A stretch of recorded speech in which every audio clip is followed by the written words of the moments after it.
Capítulo 3. Los alucinógenos triptamínicos y la conciencia. Conferencia dictada en la conferencia Lilly/Gousbami sobre conciencia y física cuántica, en Esalen, en diciembre de 1983.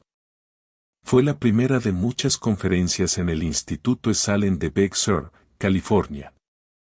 Hay un punto muy circunscripto de la naturaleza orgánica que en mi opinión tiene importantes implicaciones para los estudiantes de la naturaleza humana.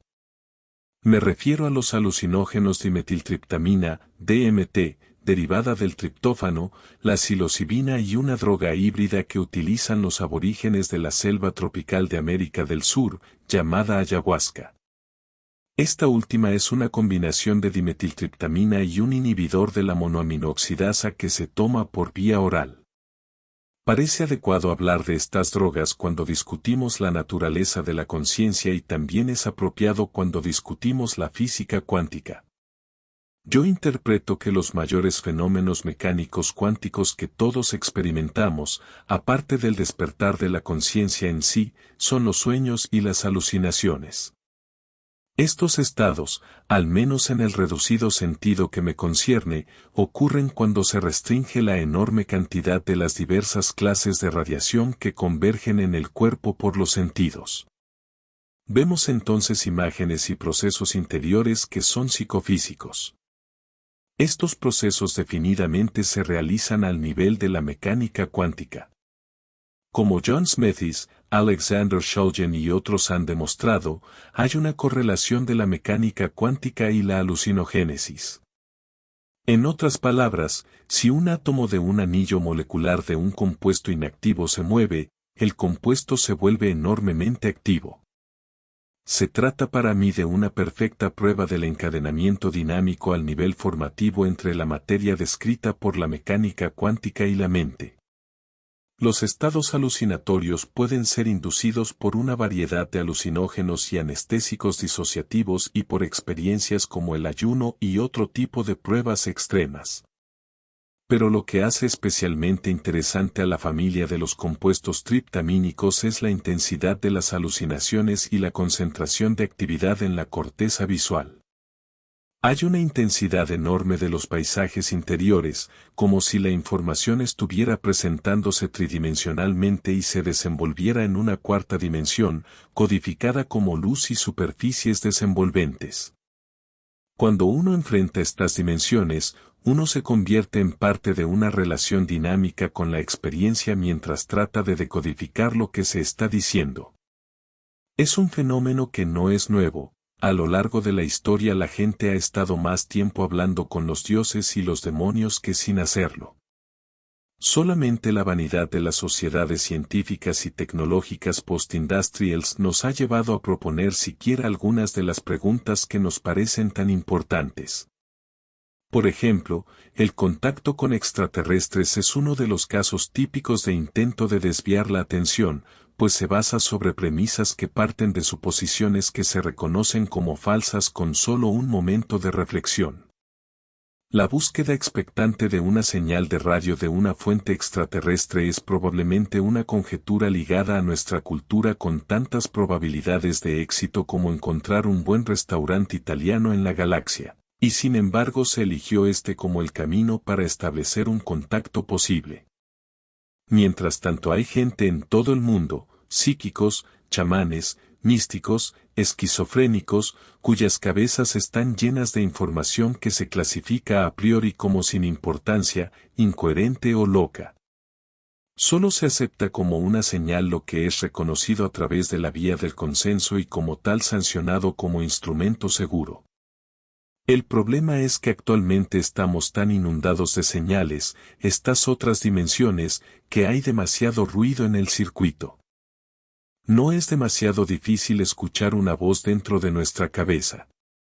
El logro es estar seguro de que te dice la verdad, porque hay demonios de muchas clases, algunos están hechos de iones, otros son mentales, encontrarás que los de cetoaminas a menudo tartamudean y son ciegos. La reacción a estas voces no es arrodillarse genuflexo delante de un dios, porque entonces seríamos como Dorothy en su primer encuentro con Oz. No hay dignidad en el universo si nosotros no enfrentamos estas cosas parados en nuestros dos pies y tenemos con ellas una relación de yo/tú.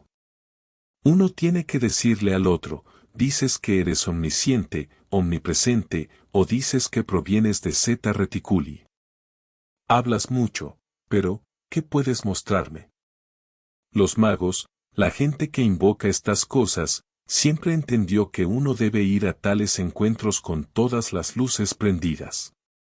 ¿Qué tiene que ver la comunicación extraterrestre y la familia de compuestos alucinógenos que yo deseo discutir? Simplemente que se ha pasado por alto la inigualable fenomenología de presentación de esta familia de compuestos. La psilocibina, aunque rara, es la mejor conocida entre estas descuidadas sustancias.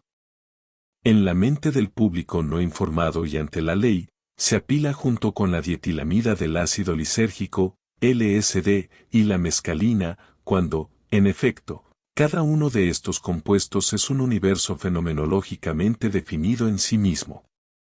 La psilocibina y el DMT invocan la razón, logos, aunque el DMT tiene una acción más breve e intensa.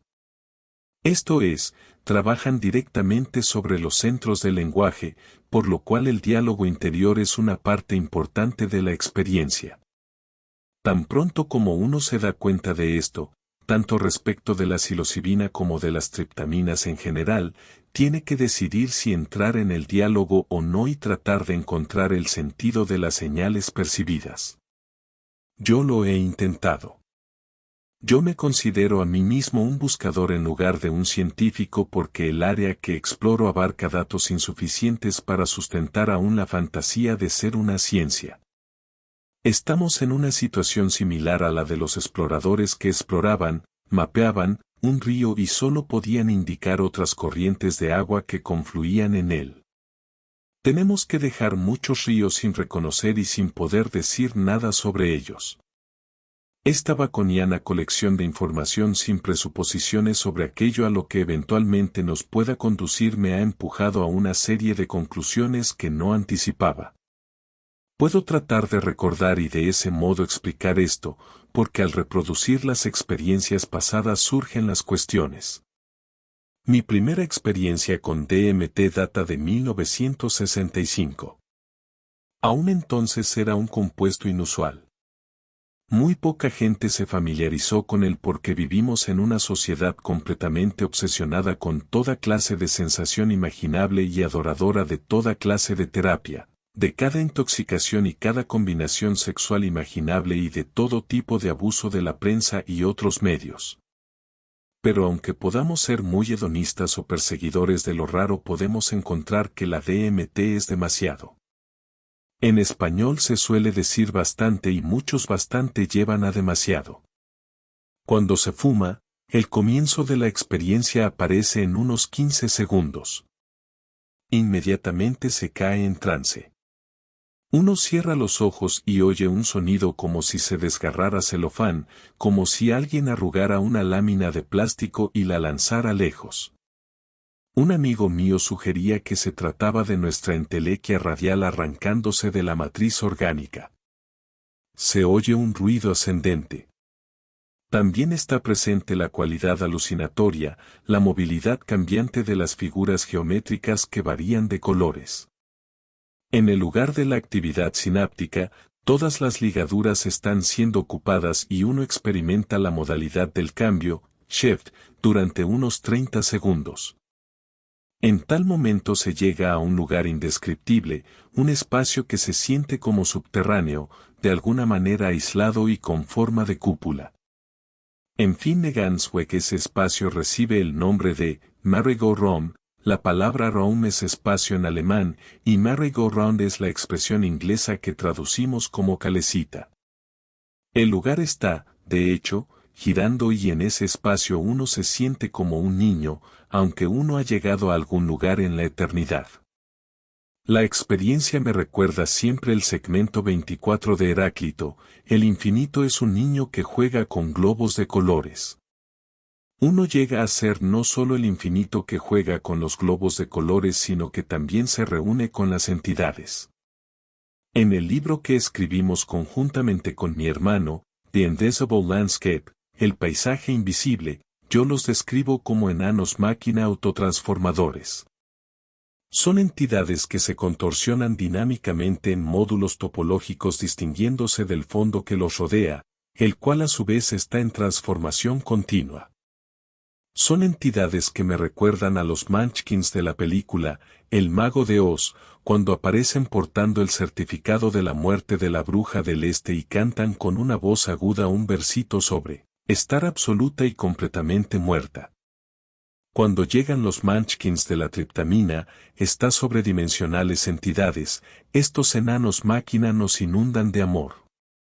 No erótico, sino colmado de una cordialidad que hace sentir bien. Son como fragmentos reflejos de una parte de la propia psique previamente escondidos y súbitamente autónomos. Y ellos hablan y nos dicen, no te sientas alarmado. Recuerda y haz lo que hacemos nosotros.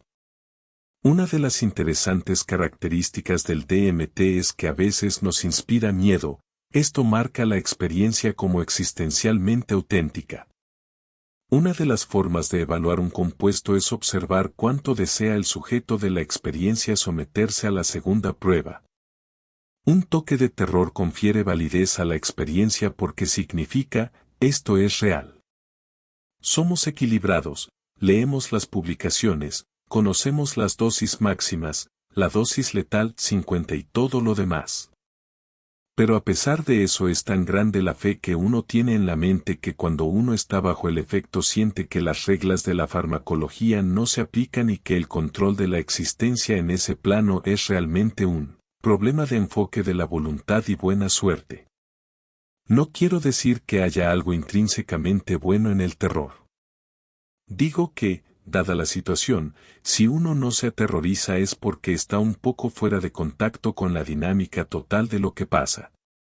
No sentirse aterrorizado significa que uno es un loco o que ha tomado un compuesto que paraliza la habilidad de estar aterrorizado.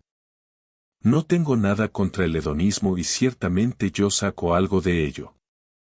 Pero la experiencia debe movemos el corazón y solo moverá el corazón si trata con la realidad de la vida y la muerte. Si se trata de vida y muerte nos moverá a sentir miedo, a llorar y a reír. Estos son lugares profundamente extraños y ajenos. Los enanos fragmentarios parecen confortantes cuando dicen, no te preocupes, haz esto, mira esto. Mientras tanto uno está más allá. El propio yo está intacto, los propios reflejos del miedo, intactos. Uno no está desintegrado. En consecuencia, la reacción es el asombro persistente. Se respira y sigue persistiendo. Los enanos dicen, no te estanques en la sorpresa de modo que se tapone tu habilidad para comprender. Trata de no estar tan asombrado. Trata de enfocar y mirar lo que haces. Lo que ellos están haciendo es emitir sonidos musicales similares al lenguaje.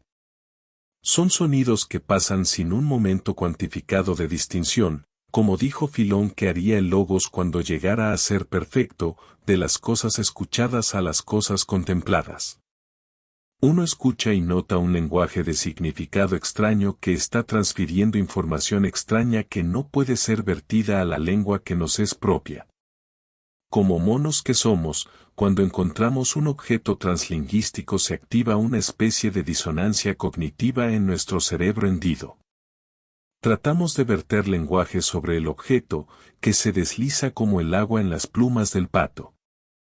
Tratamos de nuevo y fallamos otra vez y esta disonancia cognitiva, esta excitación temblorosa que sigue saliendo del objeto nos asombra y llena de admiración y nos coloca al borde del terror. Uno tiene que controlar el terror y para eso hay que hacer lo que hacen las entidades, lo que nos decían que hiciéramos. Menciono estos efectos para solicitar la atención de los experimentadores, sean ellos chamanes o científicos. Hay algo en estos compuestos que no es lo común en el espectro con que se presenta regularmente la experiencia con drogas alucinógenas. Cuando uno empieza a experimentar con la propia voz, se vuelven posibles fenómenos no previstos. Uno experimenta glosolalia, aunque diferente del cuadro de la glosolalia clásica que ha sido estudiada. Los estudiosos de la glosolalia clásica han medido colecciones de saliva de 18 pulgadas de extensión en las iglesias de América del Sur en las que las personas afectadas se arrodillaban. Después que pasa el fenómeno, los afectados de glosolalia preguntan a los vecinos, ¿me pasó a mí? ¿Hablé en lenguas? Este fenómeno inducido por alucinógenos no es igual. Es simplemente un estado cerebral que permite la expresión del lenguaje colectivo que subyace al lenguaje propio. Se trata de un tipo de lenguaje primario como el que Graves describía en The White Goddess, la diosa blanca, o el lenguaje cabalístico del tipo que se describe en el Zohar, un Ur-Sprach primario que sale de uno mismo. Uno descubre que puede hacer los objetos extradimensionales, los teñidos por los sentimientos, los que tienen tono según el significado, complejos rotativos tridimensionales de transformación de luz y color.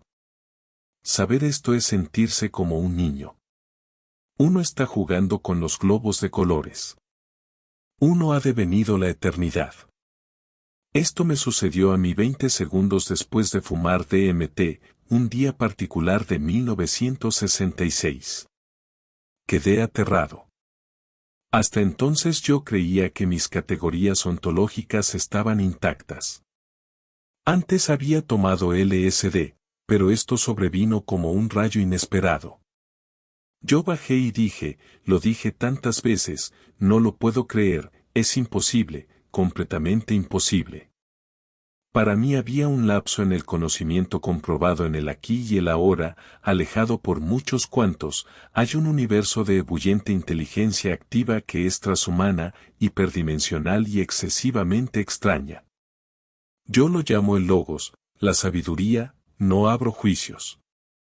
Constantemente dialogo con el // ella y le pregunto, bien, ¿qué eres?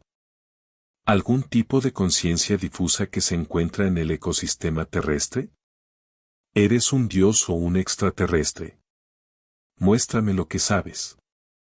Los hongos de psilocibina también lo llevan a uno al mundo de la hipercontinuidad de la triptamina. La psilocibina es una triptamina psicoactiva. El hongo está lleno de respuestas para las cuestiones que inspira su propia presencia. La verdadera historia en los últimos 4.000 millones y medio de años le resulta una trivialidad. Con ella uno puede tener acceso a la historia cosmológica. Naturalmente son experiencias que plantean la cuestión de la evaluación independiente, al menos por un tiempo fue una cuestión que yo me planteé. Pero conforme me familiaricé con los supuestos epistemológicos de la ciencia moderna, lentamente me di cuenta de que la estructura de la empresa intelectual occidental es tan débil en su centro que aparentemente nadie sabe nada con certeza. Entonces me volví menos reacio a hablar de estas experiencias. Se trata de experiencias y en tal condición son datos primarios de la existencia. No es una dimensión remota, pero es muy rara y pone en duda los supuestos de la historia humana. Los hongos de psilocibina producen los mismos efectos que el DMT, aunque la experiencia crece en un periodo de más o menos 1 hora y luego se prolonga alrededor de 2 horas. Produce la misma confrontación con una inteligencia extraña y complejos de información translingüística extremadamente raros. Son experiencias que sugieren con gran fuerza que en la mente / cuerpo humanos hay una habilidad latente que está todavía por descubrirse, pero cuando se descubra será obvia y pasará a formar parte de la evolución cultural. Creo que el lenguaje es la sombra de esta capacidad o que tal capacidad será una extensión anexa del lenguaje. Puede ser que sea posible un lenguaje humano en el que la intención del significado esté contenida realmente en un espacio tridimensional. Si esto puede darse con DMT, significa que, al menos en ciertas circunstancias, es accesible al ser humano. Con 10.000 años y gran compromiso cultural en el desarrollo de este talento, no podría llegar a ser tan conveniente como han llegado a ser la matemática o el lenguaje. Es natural que como un resultado de la confrontación de la inteligencia extraña con el intelecto organizado, por otra parte, se hayan elaborado muchas teorías.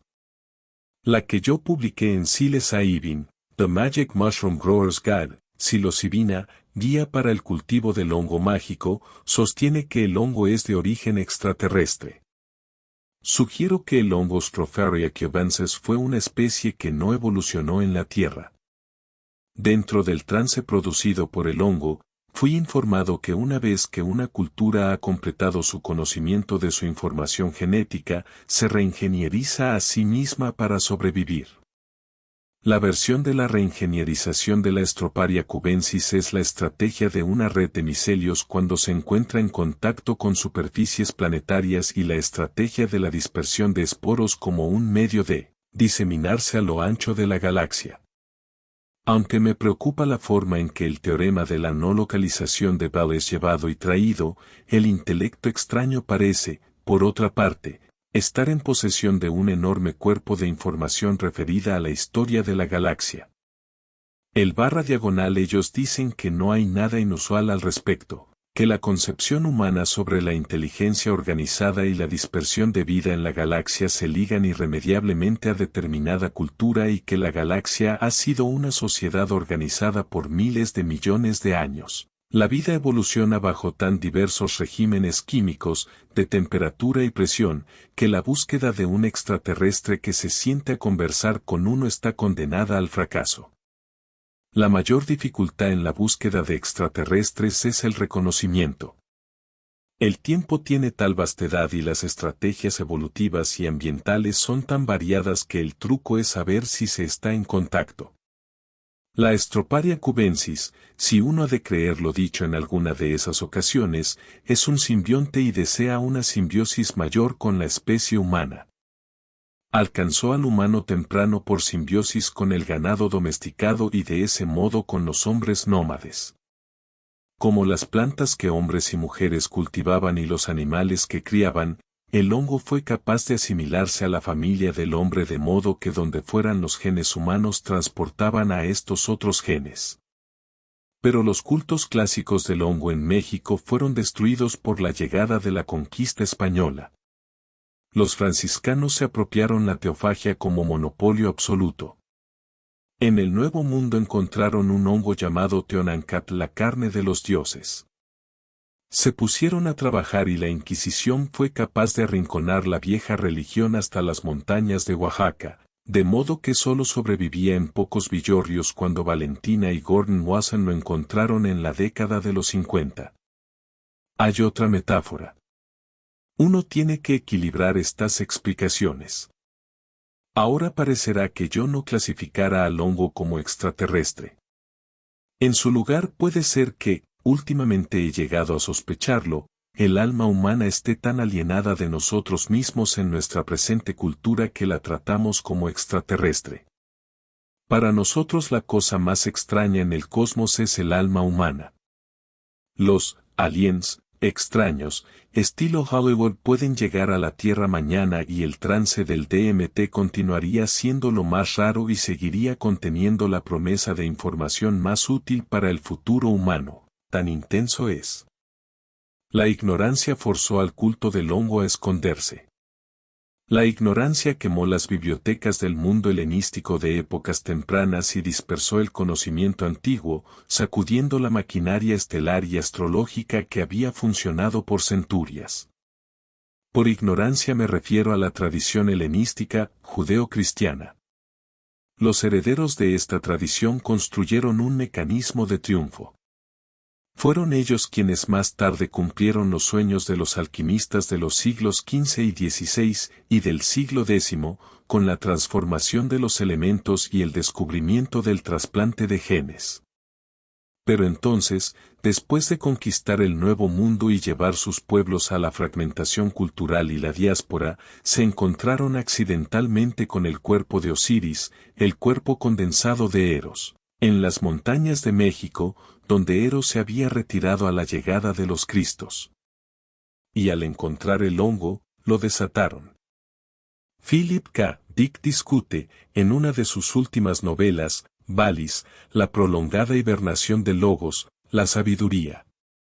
Criatura de pura información, fue enterrada en la tierra de Nag Hammadi, junto con la biblioteca de Chenoboskian alrededor del 370 DC.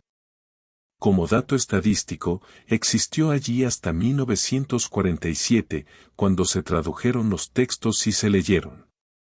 Tan pronto como la información ocupó la mente de la gente, el simbionte revivió, porque, como la conciencia del hongo, Dick imaginaba que era puramente información.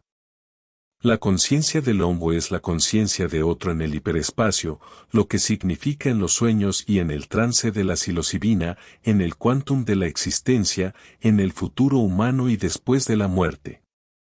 Todos los lugares que se pensaron y describieron como discretos y separados se ven como parte de un conjunto homogéneo.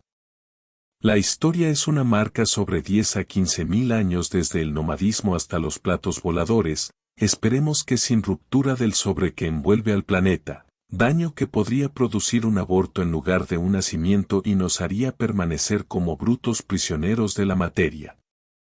La historia es la ola de choque de la escatología. Hay algo al final del tiempo, que proyecta una sombra enorme sobre la historia humana atrayendo a todos los hombres hacia sí.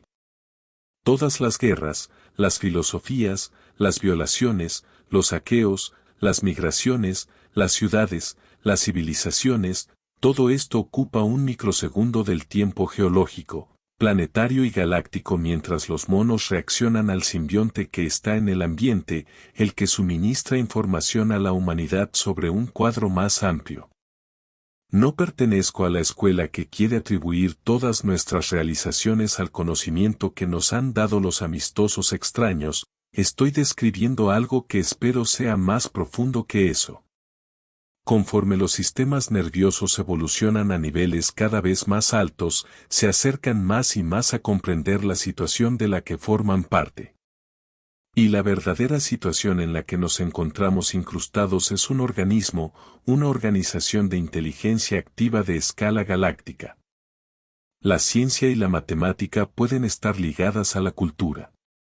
No lo sabemos con seguridad porque nunca tuvimos que tratar con una matemática o una cultura extraña excepto en el reino de lo oculto y tal evidencia es inadmisible para los guardianes de la verdad científica. Esto significa que el contenido de la experiencia chamánica y de los éxtasis inducidos por plantas son inadmisibles aun cuando son la fuente de lo nuevo y el filo cortante del ingreso de lo nuevo en la plenitud de la existencia. Piense en esto por un momento, si la mente humana no vislumbra en la historia de la raza lo que vendrá, ¿qué será de nosotros? El futuro está obligado a ser psicodélico porque pertenece a la mente. Estamos recién empezando a apretar las teclas de la mente. Una vez que miremos esto con atención, descubriremos la naturaleza eterna de la mente y creo que la liberaremos del mono.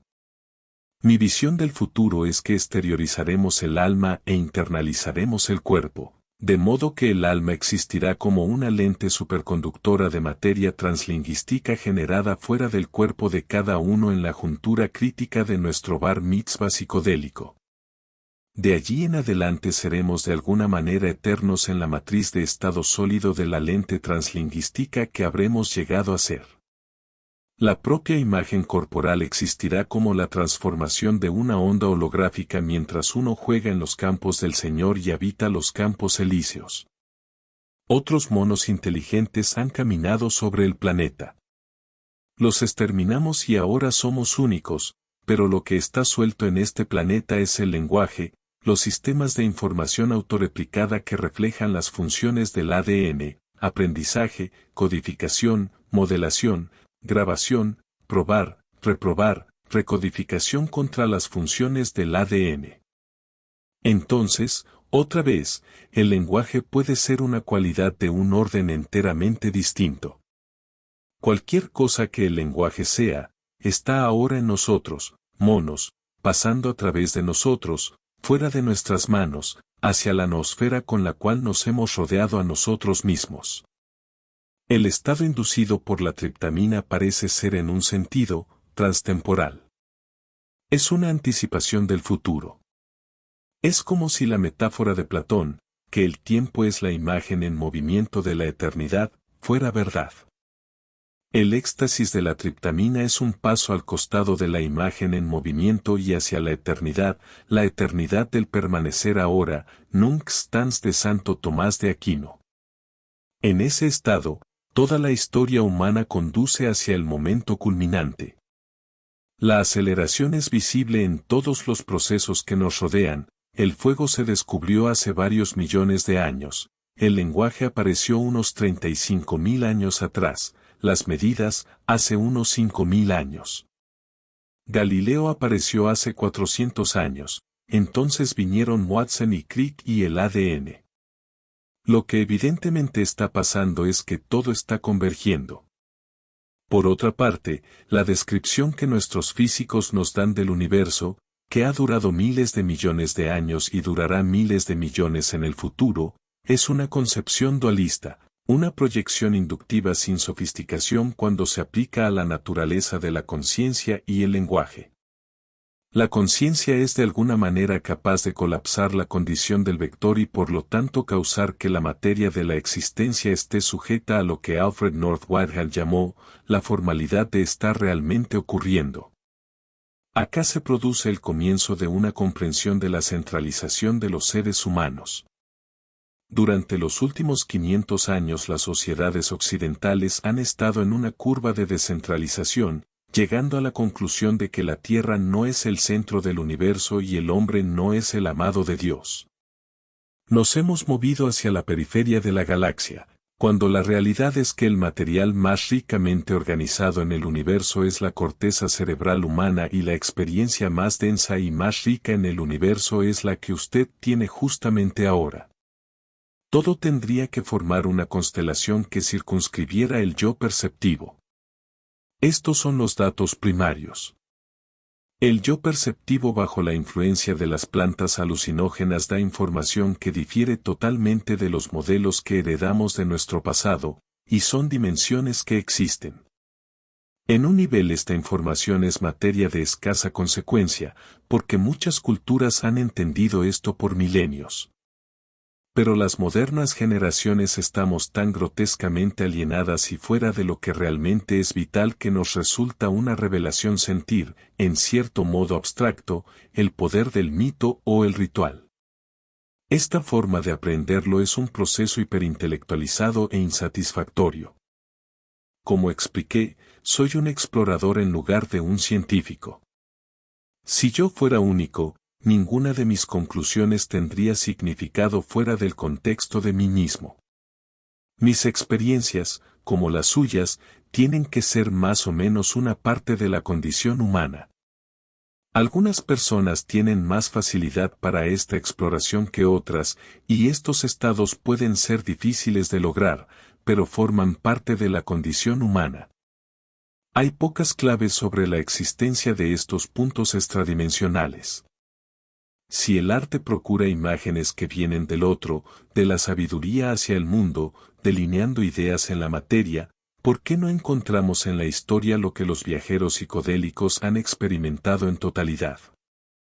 Puede ser que el plato volador sea el motivo central que pueda ser comprendido para poder manejar la realidad aquí y ahora. Estamos tan alienados, en tal grado, que el yo debe disfrazarse a sí mismo como extraterrestre para no producir alarma con las verdaderamente raras dimensiones que abarca. Cuando podamos amar lo extraño, habremos empezado a cicatrizar la discontinuidad psíquica que nos ha plagado desde el siglo XVI y posiblemente más temprano. Mi testimonio es que la magia está viva en el hiperespacio. No es necesario creerme a mí, basta con relacionarse con las plantas alucinógenas. El hecho es que el conocimiento elevado proviene de las plantas. Hay cierta certidumbre de que uno trata con una criatura íntegra si lo hace con la planta, pero las criaturas nacidas en el artificio demoníaco de los laboratorios deben ser tratadas con muchísimo cuidado. El DMT es un alucinógeno endógeno. Está presente en pequeñas cantidades en el cerebro humano. También tiene importancia que la psilocibina es 4-fosforaloxi-N, N-dimetiltriptamina y que la serotonina, el mayor neurotransmisor en el cerebro humano, que se encuentra en todos los seres vivos, pero está más concentrada en los humanos, es la 5-hidroxitriptamina. El mero hecho de que el comienzo de la acción del DMT sea tan rápido, durando 5 minutos, e iniciándose en 45 segundos, significa que el cerebro está completamente familiarizado con este compuesto. Por otra parte, un alucinógeno como el LSD es retenido por cierto tiempo en el organismo. Añadiré una nota de prevención. Siempre me siento raro diciendo a la gente que verifique mis observaciones puesto que es imprescindible la planta alucinógena. Los experimentadores deben ser prudentes. Deben realizarse adiciones graduales a la experiencia. Esta ofrece dimensiones raras, de extraordinario poder y belleza.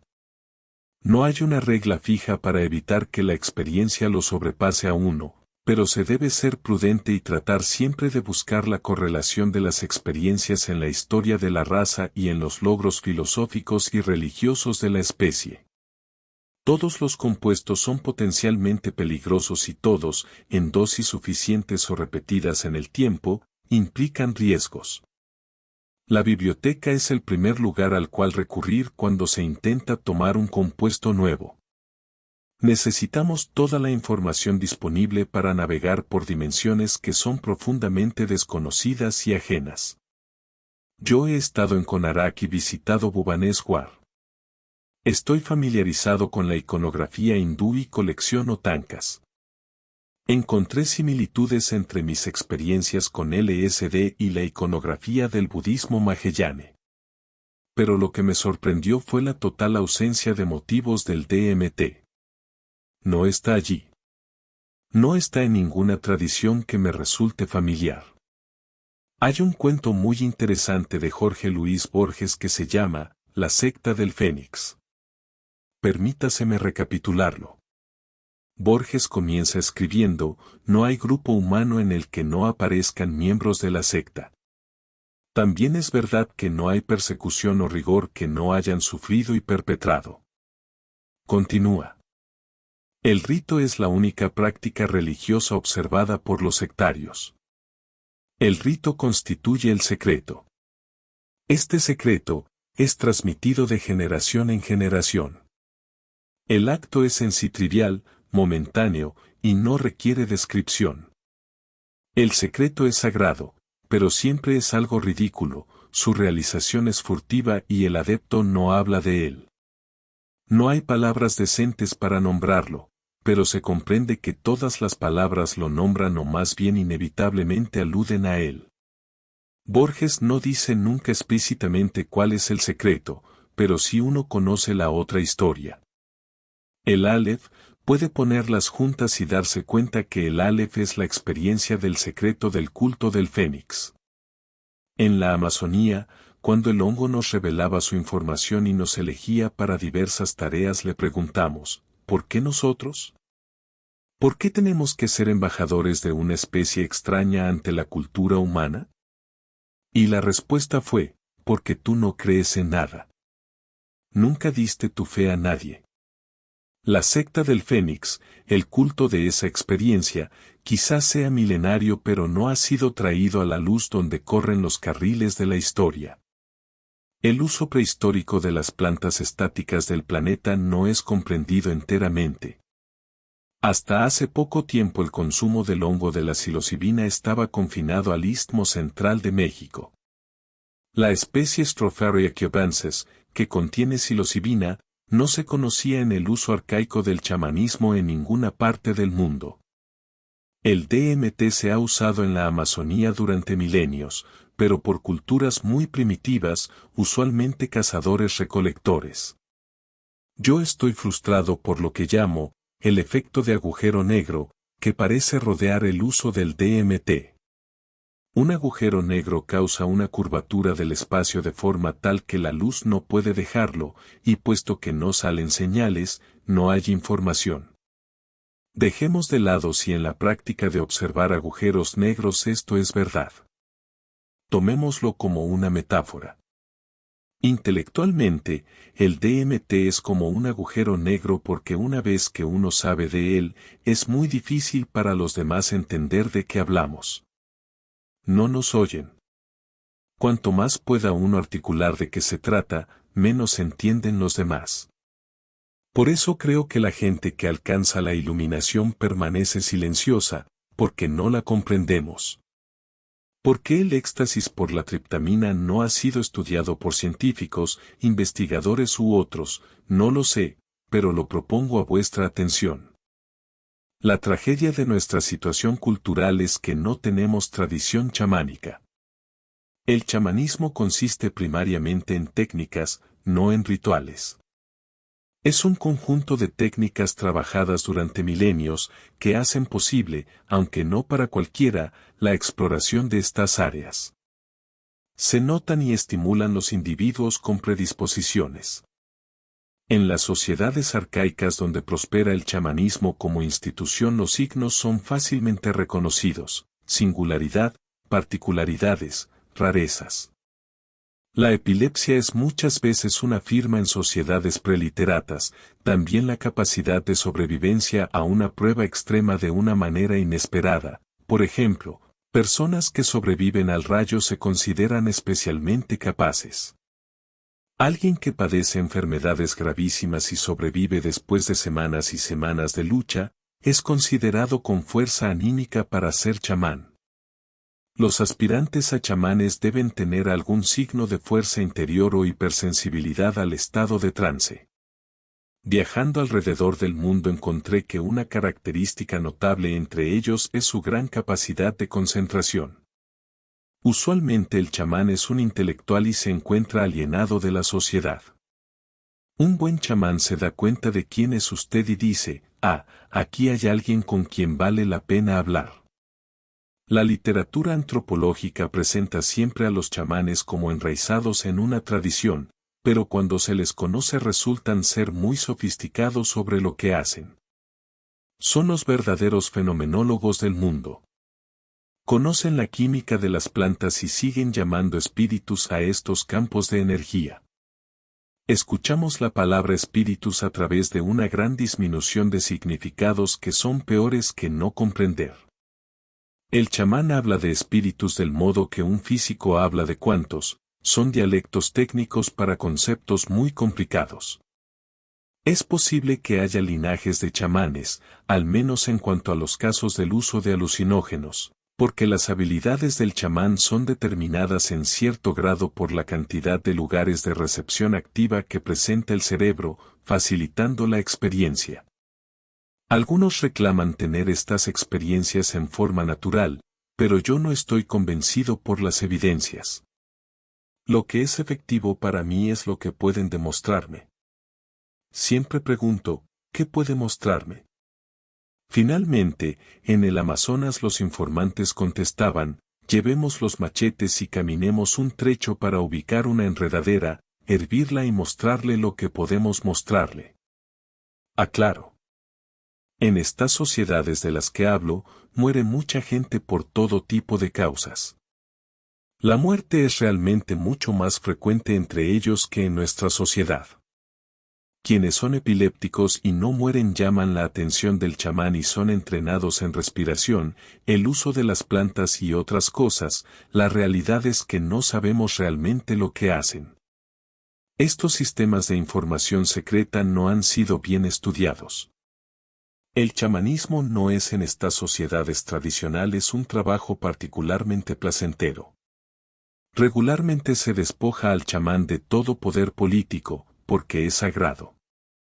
Se le puede encontrar sentado al lado del jefe en las reuniones de consejo, pero después de ellas vuelve a su cabaña en la periferia del villorrio. Son periféricos a las actividades regulares de la vida social en todos los sentidos. Se recurre a ellos en momentos de crisis, cuando alguien está enfermo o muriendo, en medio de dificultades psicológicas, en peleas maritales, robos, o cuando son necesarias las predicciones sobre el tiempo. Nosotros no vivimos en este tipo de sociedad, de modo que cuando exploramos los efectos de esas plantas y tratamos de llamar la atención sobre ellas, lo hacemos por tratarse de un fenómeno. No sé qué podemos hacer con este fenómeno, pero tengo el presentimiento de que tiene gran potencial. Mi predisposición mental ante el tema es simplemente exploratoria y baconiana, delinear los mapas y recolectar los hechos. Herbert Gunther habla sobre la unicidad del ser humano y dice que uno debe aceptarla. Somos ingenuos sobre el rol del lenguaje y de la existencia como hechos primarios de la experiencia.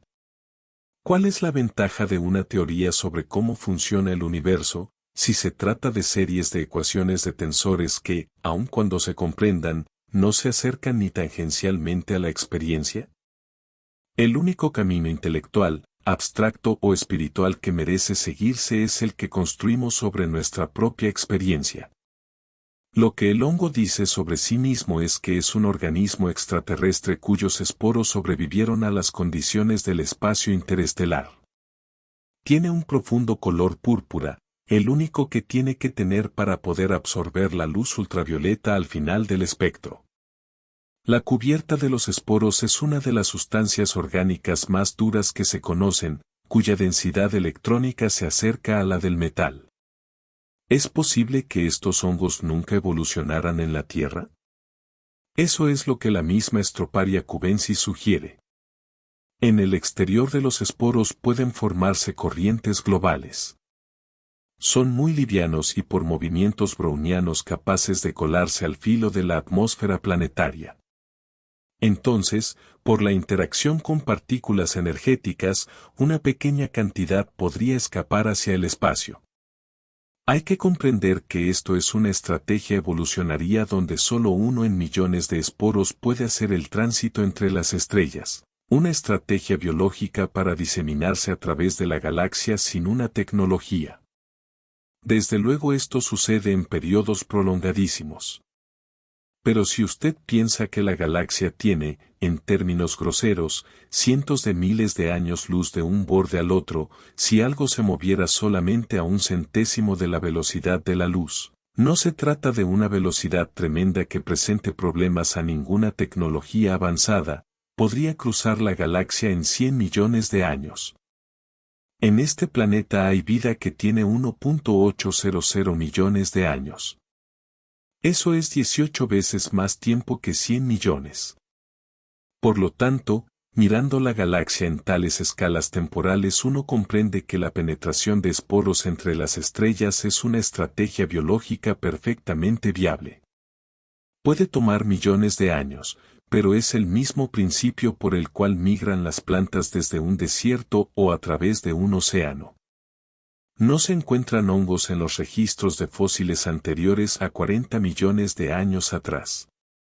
La explicación ortodoxa es que son organismos blandos y no se fosilizan bien. Pero, por otra parte, tenemos gusanos blandos y otros invertebrados del fondo del mar, fosilizados, provenientes de yacimientos minerales de Sudáfrica, de más de 1.000 millones de años. No creo necesariamente lo que me dice el hongo. Prefiero dialogar. Es una personalidad extraña con muchas opiniones raras. Lo trato del mismo modo que a un amigo excéntrico cuando dice que es un extraterrestre. Bien, así que eso opinas. Me siento entonces ante el dilema de un niño que desea romper la radio para ver si hay gente dentro. No puedo aclarar si el hongo es un extraterrestre o un artefacto tecnológicamente capaz de hacer oír al extraño cuando éste se encuentra en realidad años luz lejos, utilizando algún tipo de principio de Baud de no localización para comunicarse. El hongo define su posición muy claramente. Dice, necesito el sistema nervioso de un mamífero. ¿Tienes uno a mano?